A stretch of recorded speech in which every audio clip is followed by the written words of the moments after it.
Comenzamos con el último tema de la administración pública y hablaremos de los órganos autónomos. Esto debo señalar que, si bien no dependen de la administración central, finalmente, al recibir recursos públicos y tener también un objeto y una finalidad de la satisfacción del interés general o la satisfacción de la comunidad en general, forman parte de la administración pública. Bien, antes de entrar en materia, existen muchos autores que clasifican o conceptualizan el término autonomía. ¿Qué debemos entender primero que nada por autonomía? Según Eduardo García Maínez, es una facultad que las organizaciones políticas tienen de darse a sí mismas sus propias leyes y de actuar de acuerdo con ellas. Es decir, es un ente que, a decir de García Maínez, tiene sus propias reglas y evidentemente se ajusta su actividad o su actuar precisamente de conformidad con estas leyes que ella misma ha señalado. Para José María Boquera Oliver, nos dice que es la libertad de organizarse para actuar, valga la expresión, libremente en el cumplimiento de sus fines, sin que interfiera en la organización o en la actividad. Esto es, me voy a autoorganizar para cumplir con un fin de manera específica. Doctrinariamente podemos ver muchísimos tipos de autonomía, entre ellos autonomía técnica, la autonomía administrativa, la autonomía financiera, la autonomía normativa, pero la que en realidad nos importa es la autonomía del funcionamiento. ¿Por qué? Porque básicamente, según los autores, esta autonomía o tipo de autonomía engloba prácticamente todas y cada una de ellas. ¿Ok? Bien. Para otros autores, respecto a qué debemos entender por órganos autónomos, según ahí hay frases universales o reconocidas de manera universal, que los órganos autónomos son producto de una descentralización estatal. Y nosotros ya, evidentemente, ya hemos estudiado lo que es una descentralización, que no es otra cosa que separarse de la organización central y llevar actividades bajo una autonomía de gestión, también una autonomía financiera y también una autonomía normativa. Muchos autores, muchos doctrinarios coinciden que el origen de la autonomía básicamente está en la descentralización. Y es que para, por ejemplo, Filiberto Ugalde Calderón, la descentralización es una figura jurídica mediante la cual se retiran, en su caso, determinadas facultades de decisión de un poder o autoridad central para conferirlas a organismos o autoridades de competencia específica o al menos general. Esto es, lo que ya hemos explicado en anteriores clases, la descentralización es la separación finalmente de un ente respecto a la actividad central o al ente central y que éste en mayor medida va realizando actividades propias de su encargo, obviamente siempre bajo la rectoría del órgano central, bajo este programa de acción o programa nacional de desarrollo, como le hemos referido, pero que ya tiene una mayor de independencia al momento de llevar a cabo sus actividades. Por eso es que justamente quienes estudian a los órganos autónomos hacen referencia que en realidad el origen de la autonomía parte precisamente de la descentralización. Obviamente, nos han hablado mucho respecto a la evolución, ¿verdad?, de la autonomía, y esto también tiene que ver con la llamada teoría clásica de la división de poderes, ¿no? Ya, creo que esto no lo vamos a mencionar ni lo vamos a estudiar, pero ya creo que incluso desde la primaria nos han hablado de esta división de poderes, ejecutivo, legislativo y judicial, ¿no? Y evidentemente, cada uno de estos entes o poderes son independientes uno de ellos. Y el caso específico de lo que nos estamos refiriendo, pues obviamente es del poder ejecutivo, donde está o donde se centra la organización pública de un Estado. Y esta concepción o esta división de la organización del Estado, insisto, ha determinado o ha contribuido a que precisamente dentro del marco de las actividades, funciones o competencias que tienen cada una de estas actividades, surjan órganos que en realidad no tengan una función netamente jurisdiccional o netamente administrativa o netamente legislativa, pero que por la naturaleza o el objetivo mismo que persiguen no pudieran depender ni del Poder Judicial, ni del Poder Ejecutivo, ni del Poder Legislativo. Es decir, ha permitido precisamente la existencia de órganos que sean constitucionalmente autónomas en este entramado sistema jurídico mexicano. Esto es, creo que México es uno de los países, de los estados constitucionales que más leyes tiene en su orden normativo, que más autoridades tiene dentro de tu sistema institucional y evidentemente es el que más distribución de competencias. En sí, México es un sistema.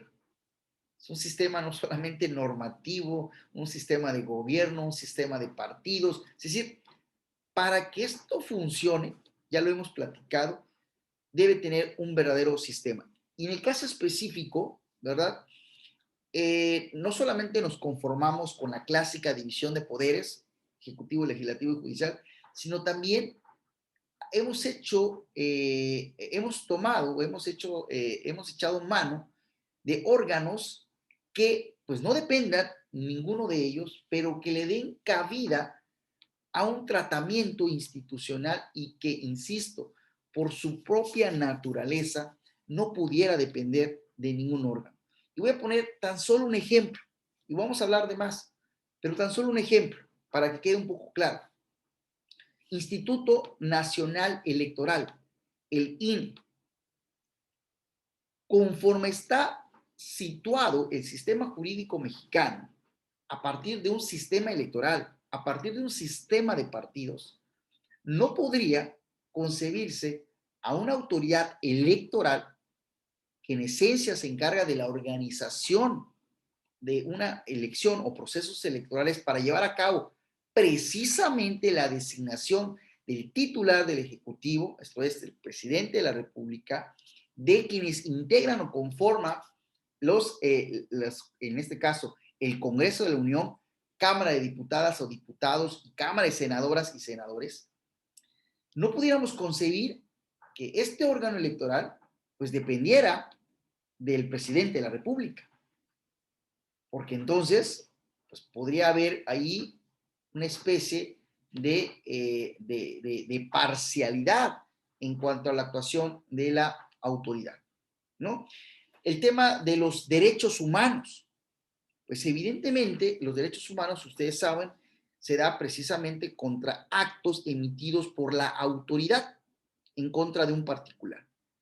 Luego, entonces, no se podría concebir que este órgano de derechos humanos pudiera estar dentro o forme parte de la administración pública centralizada, porque finalmente no podrías decir, oye, ¿cómo es que una comisión de derechos humanos que dependa del Ejecutivo pudiera en un momento dado eh, eh, dictar resoluciones en contra, vamos a decirlo de esta manera, de su propio jefe?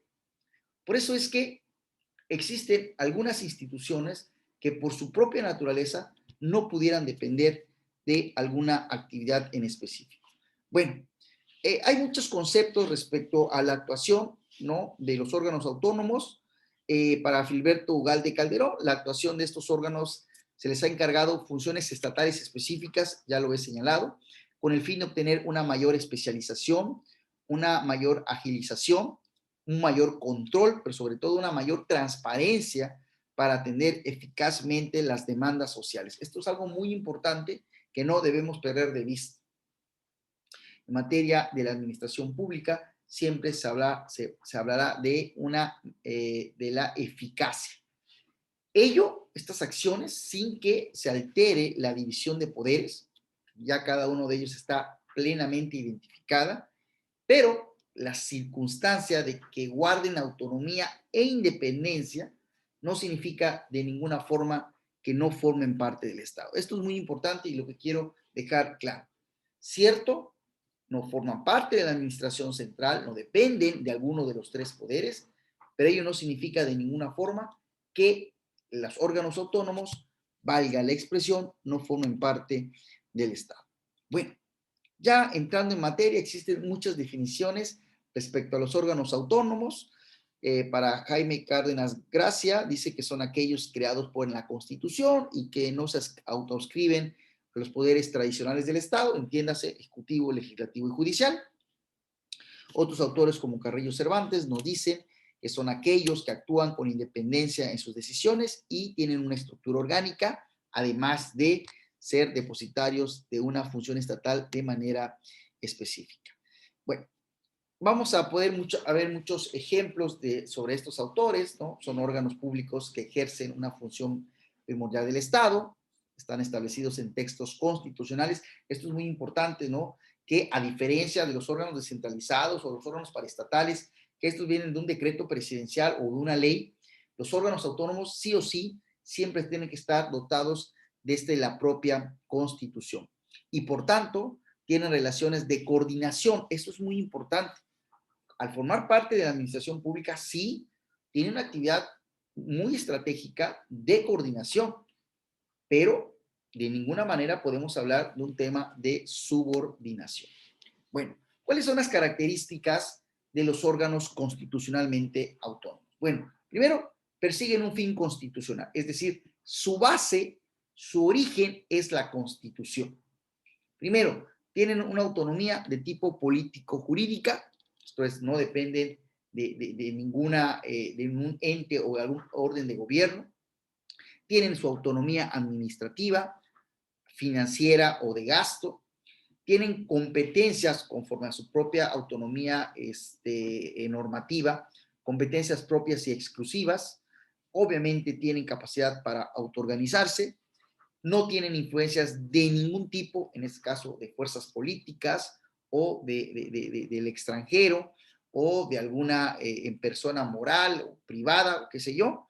Y también sus titulares tienen un estatuto jurídico especial. Esto es, a diferencia del Poder Ejecutivo, Poder Legislativo, que quienes lo designan es la propia ciudadanía. En este caso, los titulares siguen un procedimiento, ¿verdad? Un procedimiento mediante el cual se llega a su designación.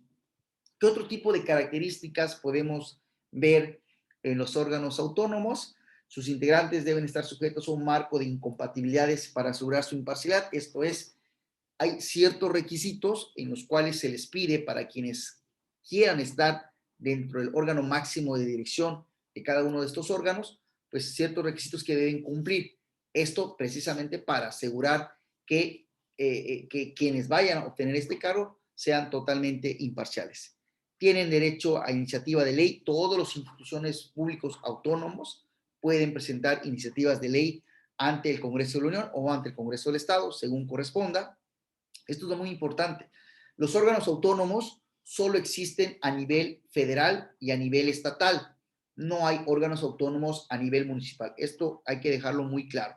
Solamente a nivel constitucional son federales y estatales.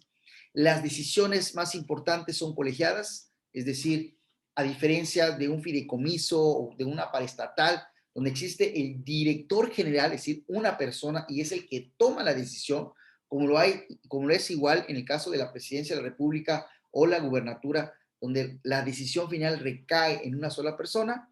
En el caso de los órganos autónomos, existe un colegiado, es decir, un conjunto de personas que integran el órgano máximo de dirección y esas decisiones fundamentales o importantes recaen precisamente en este grupo de personas y no en una sola. Tienen que presentar informes o comparecer ante el Poder Legislativo de que se trate, evidentemente, porque al no tener un superior jerárquico, como sí lo tiene toda la administración pública, pues evidentemente a quien le deben rendir este informe es evidentemente que al Poder Legislativo.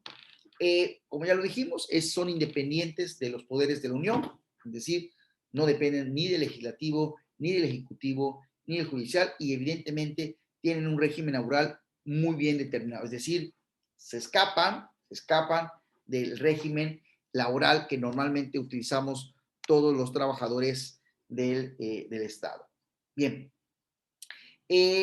obviamente, ¿cuáles son los órganos constitucionalmente autónomos? De entrada, quiero decir que el artículo 3 de nuestra Constitución Federal nos dice, esto es muy importante y esto también debo dejarlo muy claro. Cuando uno quiere ver la base de la Constitución o cuál es el origen de un órgano paraestatal o centralizado o desconcentrado, lo vamos a buscar siempre en una ley, en un decreto. ¿Okay? Ahí va a estar la base del origen de cualquier estos órdenes de la administración pública. Pero si nosotros queremos ver cuál es el origen de los órganos constitucionalmente autónomos, valga la expresión, tendremos que irnos a la Constitución. Ahí están todos los órganos autónomos en la Constitución, están en su origen. Y el artículo 3 habla en materia específica, obviamente sabemos que nos hablan de la educación, pero dice que tendrán la calidad de autónomos las universidades y las demás instituciones de educación superior a las que la ley otorguen autonomía. Y obviamente nosotros conocemos la máxima casa de estudios a nivel nacional, como lo es la UNAM, ¿verdad? Y obviamente este es el órgano autónomo, pero también existen otros que están incluso citados en la propia Constitución, como es la Universidad Autónoma Metropolitana, la Universidad Autónoma de Chapingo y la Universidad Autónoma Agraria Antonio Narro, ¿verdad? Que esto es algo muy, muy importante. ¿Cuáles son otros de los otros órganos autónomos que hay a nivel nacional? ¿Verdad? El artículo 3 también habla del Instituto Nacional para la Evaluación de la Educación, el INEA, que no es el de educación para adultos, esa es otra, por supuesto. El Instituto Nacional de Transparencia, Acceso a la Información y Protección de Datos Personales, en el artículo 6, ahí habla de la IFAI.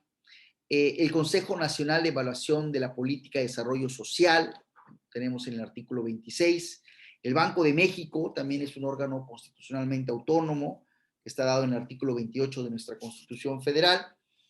La Comisión Federal de Competencia Económica, ¿verdad? Esto también es muy importante en su artículo 28. El Instituto Federal de Telecomunicaciones, el INEGI, como se le conoce coloquialmente, que es el Instituto Nacional de Estadística y Geografía, el INE, que ya hemos señalado hace un momento, es un órgano también autónomo, de acuerdo al artículo 41. La Fiscalía General de la República, que también una de las últimas reformas que ha sufrido la Constitución, también se les ha dotado de autonomía a la entonces Procuraduría General de la República, hoy Fiscalía. También de la que hemos platicado, la Comisión Nacional de Derechos Humanos y también los tribunales agrarios y el Tribunal Federal de Justicia Administrativa, todos ellos son órganos constitucionalmente autónomos. Quiero decir que los órganos autónomos, como hemos señalado, solamente hay a nivel federal y a nivel estatal. No existen órganos autónomos en el ámbito municipal. Estos, digamos, no existen, simplemente habrá órganos nacionales o federales, como son los que acabamos de mencionar, y también existen órganos a nivel estatal. Cada entidad federativa va a determinar cuáles son estos órganos autónomos. Insisto, para llegar a la base o el origen de estos órganos autónomos, tendríamos que irnos, pues, obviamente a la Constitución Federal, como ya lo hemos señalado, o a nuestra Constitución local en el ámbito de Quintana Roo. Ahí podemos ver cuáles son estos organismos en el ámbito estatal. Pues bien, con esto damos por terminado esta materia de administración pública en la cual hemos visto de manera muy general cuál es la forma en la que se organiza en nuestro país la administración pública y que existe mucha simetría en el ámbito federal, estatal y municipal, ¿no? Tienen una conformación muy similar y evidentemente le corresponde a los estudiosos del derecho vigilar, garantizar y sobre todo, pues estudiar cómo se da cada uno de esta forma de organización, evidentemente ir delimitando qué tipo de autoridad corresponde a cada cual y evidentemente si atienda a un orden de gobierno federal, estatal o municipal y o en su caso, cuál es dentro de esta esfera jurídica a cuál de ellas pertenece.